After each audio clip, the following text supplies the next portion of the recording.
Former Vice President Joe Biden says he wants to bring healing and unity to America. But many conservatives and evangelical Christians fear just the opposite may happen if he's sworn in as our 46th president. Would a Biden presidency hasten a moral and cultural decline, or are the nation's best days yet to come? Well, here with some insights is religion and culture analyst Alex McFarland. Mr. McFarland is director of the Christian Worldview Center at North Greenville University in Greenville, South Carolina. His latest book is The Assault on America: How to Defend Our Nation Before It's Too Late.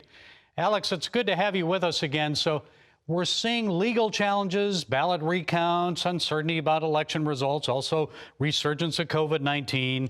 What impact is all of this going to have on our society and culture? It seems we're more divided now than when Al Gore challenged the results for the election 37 days after that 2000 presidential election. What do you think's happening? Well, there is a lot of uncertainty and there's a lot of instability, economic instability, businesses closing because they're not allowed to open. And, you know, even as you and I are doing this interview, Pennsylvania has the governor of Pennsylvania has set forth some, I would say, really draconian mandates regarding even wearing masks in your house. And again, we don't know who the president is going to be. The media, I think, very inaccurately is continually referring to Joe Biden as president-elect. And at least at the time of this interview, the electors have not certified the votes.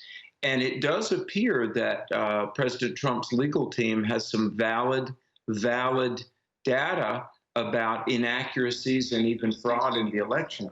And so, well, Joe Biden says he wants to unify the country, but some Republicans are already suggesting they'll launch investigations of his son's relationship with the Chinese communists, the Ukrainians, and others. What do you see happening politically if Biden is ultimately sworn in as president? A unified country? I think if Biden is sworn in as president, we will be more divided than ever because the American people don't want to become socialists. And the Biden campaign, they owe a lot of favors to a lot of people. Everybody from Bernie Sanders to Black Lives Matter, Marxists are already demanding their slice of the pie in terms of laws and the administration. So I really think the hard left turn that the Biden presidency and the Democrat Party has made and is making will only further divide the American people. What about societal and government attitudes then, and the treatment of Christians? How are they likely to change? Well, Vice President Kamala Harris, if indeed she becomes the vice president, has already said, in conjunction with the UN, she wants to put a department in place of LGBTQ trans rights, and she said the enforcement of those rights. So we're looking at the risk of the loss of religious freedom. And in January of 2020, candidate Biden said, quote, "There is no place in the Democrat Party for someone who is not pro-choice." So we're looking at a candidate and potentially an administration that stands against life, against religious freedom. What's it going to take to turn it around?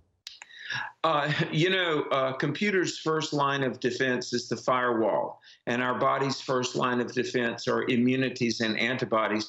The culture's first line of defense is the church. Chuck Colson, my friend, the late Charles Colson, said that the church is the conscience of the culture. So as Christians, whether our numbers are dwindling, diminishing, or growing, or plateaued, but look, those who know the Lord, those in whom the Holy Spirit dwells, we must pray and intercede. We need to stay informed, and we need to be an influence for Christ.